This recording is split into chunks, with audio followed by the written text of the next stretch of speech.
Next हमारा topic है Pisces ascendant के अंदर हम देखेंगे मार्स यानी सेकंड हाउस का एंड नाइन्थ हाउस का लॉर्ड है।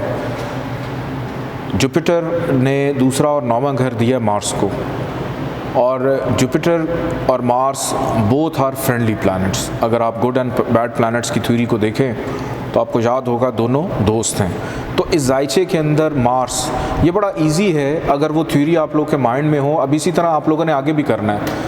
तीसरा घर सामने जब आएगा उसमें देखिए लगन के साथ दोस्त है कि दुश्मन है। फोर्थ हाउस जब आए उसमें सबसे पहले आप एक कागज़ पे लिख लें। जब आप किसी का जायचा बनाएं, लगन आ जाए, good planets and bad planets आपके सामने आ जाएं, तो उसके अंदर आप पहले लिख लें कि ये जो प्लैनेट है ये उसका दोस्त है या दुश्मन है। अगर दोस्त है तो फिर जिधर जिधर जाएगा वहाँ दोस्ती अच्छे असरात देगा, आप इधर ही कामयाब हो जाएंगे प्रेडिक्शन करने में। अगर बुरा होगा प्रॉब्लम देगा, एंटी होगा। लेकिन कुछ ऐसे प्लैनेट्स हैं, जैसे अगर किसी को जायचे में केंद्र का कोई अच्छा घर मिल जाता है, मूल त्रिकोण का अच्छा घर मिल जाता है, तो वो फिर न्यूट्रल हो जाते हैं। इस कॉन्सेप्ट को मैंने भी पीछे आप लोग को बताया भी था कि न्यूट्रल कैसे होते हैं। तो आप पहले से तहरीर कर लेंगे तो आपके लिए मुश्किल नहीं होगा ये समझना। तो इस जायचे में मार्स वैसी पॉजिटिव है, जिधर जिधर जाएगा वहाँ पर पॉजिटिविटी को पैदा करेगा। हम एक क्विक एनालिसिस करते हैं इस जायचे में मार्स को। अगर देखें हम जायचे के फर्स्ट हाउस में, अब मार्स लेकर आया है फाइनेंस एंड नसीब दोनों। पहले घर में मार्स का मौजूद होना, सबसे पहले तो मार्स की क्वालिटी आपको पता होना चाहिए, एग्रेसिव है, फायर एलिमेंट है, आतिशी है, कि हॉट हेडेड है, साहिब जायचा को ज़रा गर्म मिजाज करेगा, लेकिन बेनिफिशियल होगा। फाइनेंस के हाउस से चुके आया, फैमिली के मामलात उसके सर पे आके बैठे हुए हैं। फिर नसीब का भी मालिक है नाइन्थ हाउस का, वो भी उसके सर पे बैठा हुआ आके कि अपना नसीब अपने कंट्रोल में रखा हुआ है उसने।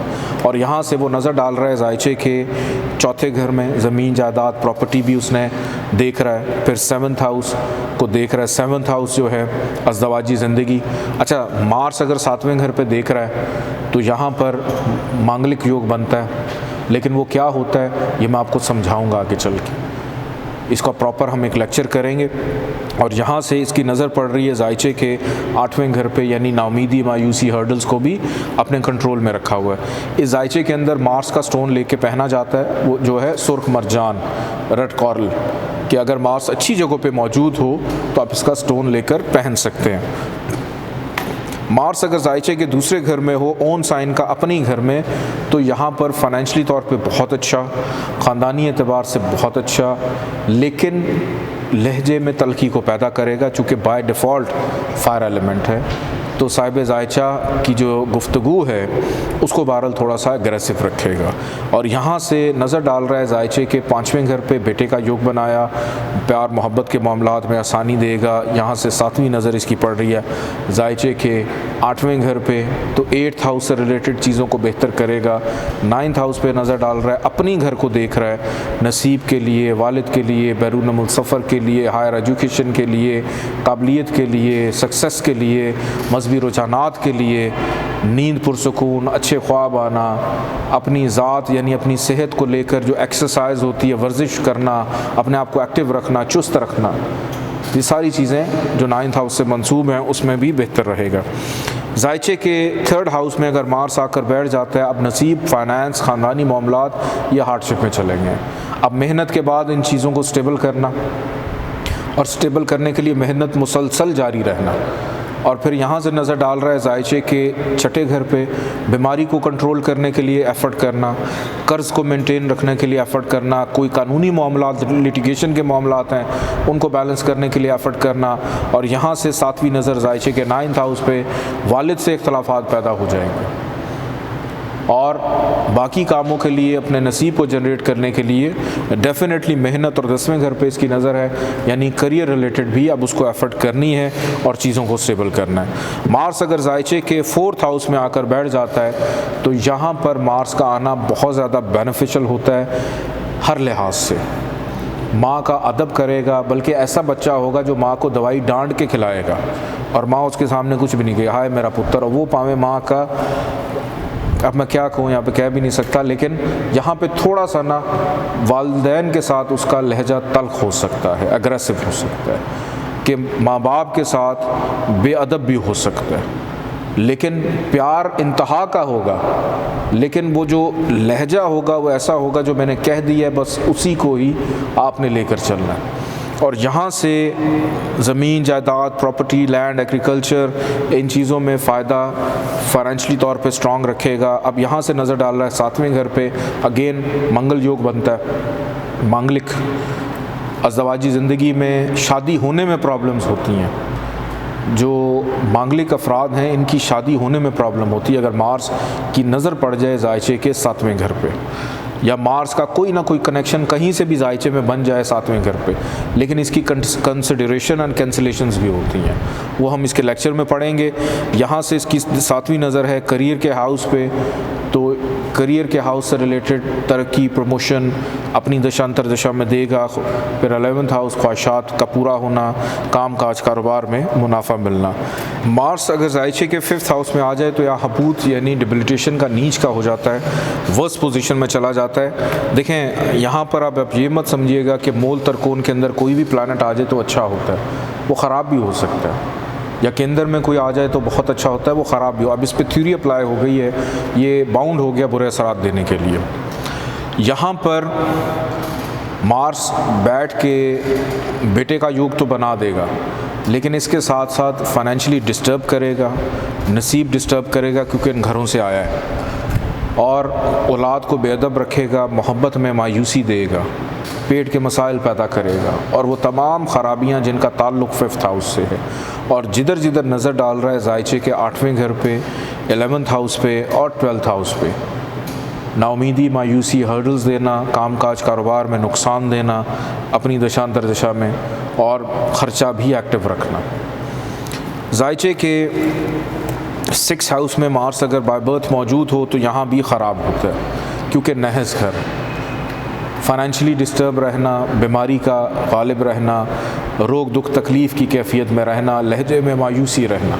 और यहाँ से नज़र डाल रहा है जायचे के 9th हाउस में, पैदाइश के बाद वालिद की बीमारी को एक्टिव रखना, वालिद से इख्तलाफात होना, कामों में रुकावटें रहना। 7वीं नज़र 12th हाउस पे, ख़र्चा कंट्रोल ना होना। और 8वीं नज़र जायचे के 1st हाउस पे कि बिला वजह का गुस्सा सर पे सवार रहना। मार्स बाय बर्थ मौजूद हो जायचे के 7th हाउस में तो यहाँ पर भी अगेन मांगलिक साहिब जायचा होता है, क्योंकि मार्स 7th हाउस में ख़ुद आ गया। लेकिन ये मांगलिक होता क्या है ये हम पढ़ेंगे बाद में। यहाँ पर मार्स का आना एक तो फैमिली में शादी का योग बन जाता है, क्योंकि 2nd हाउस का लॉर्ड है, 7th हाउस में आ गया।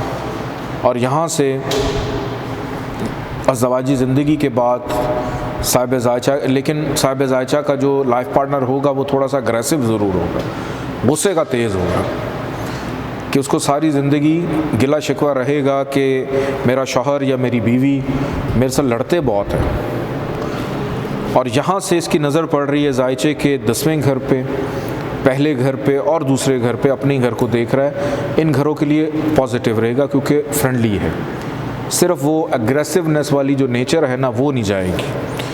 मार्स जायचे के 8th हाउस में आ जाए तो यहाँ पे बुरा। अब 9वां घर है बाप का, और उससे एक घर पीछे है 8वां, यानी बाप के खर्चे का घर है 8वां भी, कि आपकी पैदाइश के बाद यहाँ पे बाप को भी नुकसान होना शुरू हो जाता है, क्योंकि वालिद का खर्चा एक्टिव हो जाता है, आपका भी खर्चा एक्टिव हुआ है, आपकी नाउमीदी मायूसी भी एक्टिव है। आप अपने लिए तो ख़राब हैं ही फाइनेंशियली तौर पे, वालिद के लिए भी ख़राब है। क्यों? क्योंकि जैसे असेंडेंट के पीछे यानी लगन के पिछला 12वां घर है आपका खर्चा, इसी तरह वालिद का पिछला घर है वालिद का खर्चा, तो वालिद का खर्चा एक्टिव हो जाएगा। हो सकता है वालिद दूर चला जाए, जुदाई पैदा हो जाए, हाउस ऑफ डेथ भी है, वालिद से जुदाई भी पैदा हो सकती है। और यहाँ से बैठकर नज़र डाल रहा है जायचे के 11th हाउस, ख्वाहिशात पूरी ना होना, मायूस रहना, उस हवाले से दोस्तों से मायूस रहना। 7वीं नज़र 2nd हाउस पे, रिश्तेदारों से मायूस रहना। और जायचे के अगर हम देखें 3rd हाउस जो है फजूल की मेहनत को एक्टिव रखना, हार्डशिप को एक्टिव रखना। नेक्स्ट हाउस की जाने बढ़ते हैं। मार्स अगर जायचे के 9th हाउस में ओन साइन का अपने घर में हो तो बहुत बेनिफिशियल, अच्छा साहिब जायचा एक अच्छा नसीब लेकर पैदा होता है, एक अच्छे ख़ानदान, अच्छी फैमिली में। अब मुक़द्दर इसका इतना बेहतरीन होता है कि हर लिहाज से सब के लिए आंखों का तारा बन जाता है यहाँ पे, कि जदोदा पैदा हुआ है वारे न्यारे हो गए हैं। तो उसको बेचारे को भी ये नहीं पता कि मैंने चम्मच कैसे पकड़ना है, लेकिन अपनी फैमिली के लिए बड़ा अच्छा हो जाता है या हो जाती है लड़की हो तो। और यहाँ से जिधर जिधर नज़र डालेगा 12th house, 3rd house and 4th house, in houses की भी पॉजिटिविटी को एक्टिव करेगा, बेहतर करेगा। मार्स जायचे के 10th हाउस में मौजूद हो तो यहाँ पर मार्स को मिलता है दिशा बल, डायरेक्शनल स्ट्रेंथ में। एक पॉजिटिव प्लैनेट अगर डायरेक्शनल स्ट्रेंथ में चला जाए तो उसकी क़ुव्वत जो समत है वो अच्छी हो जाती है, बेहतर हो जाती है करियर के हवाले से। राइट डायरेक्शन, मेरे से पूछा सवाल एक आया था, डायरेक्शनल स्ट्रेंथ का फ़ायदा क्या है? डायरेक्शनल स्ट्रेंथ का फ़ायदा ये है कि अब जैसे मार्स अब डायरेक्शनल स्ट्रेंथ मिली है करियर हाउस में, कि अब उसको पता है कि मैंने किस काम में हाथ डालना, मुझे फ़ायदा किस चीज़ में होना है। वो आए बाएँ शाये नहीं होगा, सुनी सुनाई बातों के पीछे मेहनत नहीं करेगा। वो अपनी मुस्तकिल मिजाजी से अपनी चीज़, गैर मुस्तकिल मिजाज नहीं होगा। सबसे बेहतर इसका जवाब ये है कि कोई भी सारा डायरेक्शनल स्ट्रेंथ में आ जाए तो वो प्लैनेट गैर मुस्तकिल मिजाज नहीं होता।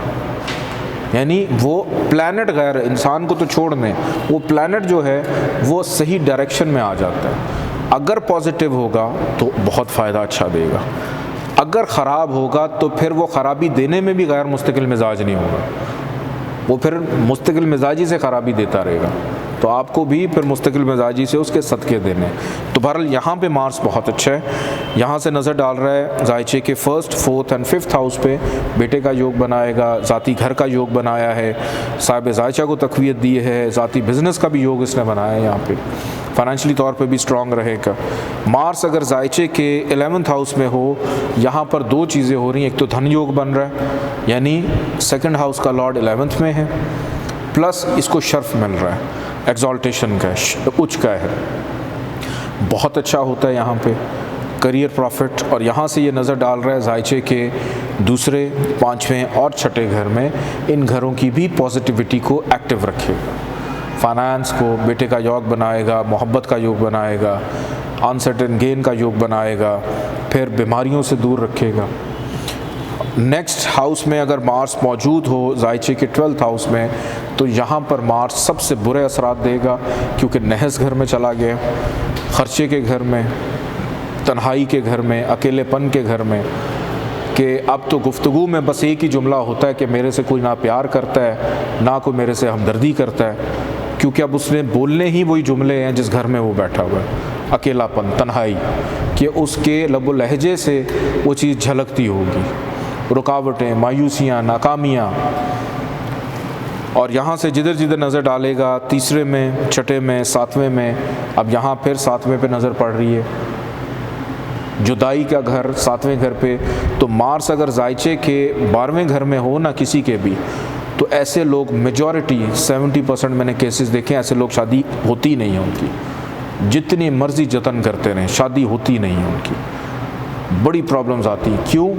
क्योंकि जुदाई का योग एक्टिव है, जिससे मिलना है वो पहले ही जुदाई लगी हुई है, तो बड़ी प्रॉब्लम्स आती हैं। या 8वें घर में हो तो शादी के बाद हस्बैंड एंड वाइफ के में से किसी एक के एक्सपायर होने के चांसेस बढ़ जाते हैं। तो ये इतना ख़राब ये योग होता है, इसको जब हम पढ़ेंगे तो ज़्यादा आप डिटेल में देखेंगे। इस सिचुएशन में बहरहाल इसके सदक़े हैं, रेड कलर के सदक़े इसके ज़्यादा दिए जाते हैं, मंगल का दिन इससे मंसूब है, ट्यूसडे को सदका दिया जाता है। और जहाँ जहाँ इस जायचे में अच्छी जगह पे मौजूद है वहाँ पे आप इसका स्टोन कैरी कर सकते हैं, रेड कॉरल।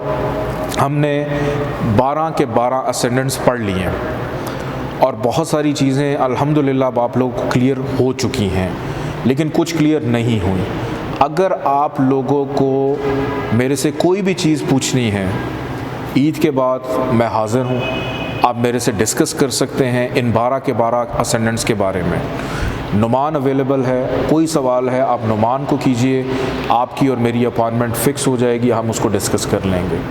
लेकिन मुझे अगर ये पता चला कि अब आप मेरे से ये सवाल कर रहे हैं कि जायचे का पहला घर क्या होता है, जायचे का दूसरा घर क्या होता है, तो मैं अपना सर दीवार में मार के दीवार भी ख़राब नहीं करूँगा। तो बेहतर है कि आप अभी से क्विट कर जाएं इसको, अगर आप इन चीज़ों को समझने से कासिर हैं। तो कोशिश करें इन ईद की छुट्टियों को प्रोडक्टिव बनाइए। हमने 12 के 12 असेंडेंट्स पढ़ लिए हैं। कम से कम इतना तो आप कर सकते हैं, किसी को ये तो कह सकते हैं कि भाई तुम्हारी ज़िंदगी में पैसा है या नहीं है। दूसरा घर और पहला घर तो आप पढ़ चुके हैं, तीसरा घर भी पढ़ चुके हैं, चौथा भी अब आप लोग को पता है। एरीज असेंडेंट्स हमने सारा पढ़ा है। कम से कम पाकिस्तान के जायचे को देख के ये तो बता सकते हैं हालात ठीक होंगे या नहीं होंगे। पाकिस्तान का जायचा आप लोग बना चुके हैं, उसके ऊपर हम मज़ीद अभी आगे वर्किंग करेंगे। ईद के बाद इंशाल्लाह हम लोग राहु केतु पढ़ेंगे, ईद के बाद हम योग पढ़ेंगे, फिर दशा अंतरदशा हमने पढ़ना है, हमने बेबी का टाइम निकालना कैसे है, औलाद जब पैदा हो वो पढ़ना है, हमने शादी का वक्त, कारोबार का वक्त निकालना है, और हमने रेमेडीज़ पढ़नी है, सदक़ात पढ़ने हैं, इसमें आज़म पढ़ना है, जेमस्टोन के हवाले से हमने भी पढ़ना है, स्टोन्स कैसे पहने जाते हैं। वैसे थोड़ा बहुत कॉन्सेप्ट आप लोग का क्लियर हो चुका हुआ है। तो कुछ चीज़ें हैं जो इंशाल्लाह ईद के बाद हम करेंगे। स्क्रीन के ऊपर जो नंबर आप देख रहे हैं, कोई सवाल कोई चीज़ आपने पूछनी है, इस नंबर पर आप रब्ता कर सकते हैं। नेक्स्ट क्लास हमारी 29 अप्रैल को दोपहर 2 बजे होगी काशान ज़ंजानी रावलपिंडी में। अपना ख्याल रखिएगा, और मेरी तरफ से, मेरी टीम की जानिब से आप सबको एडवांस में ईद मुबारक।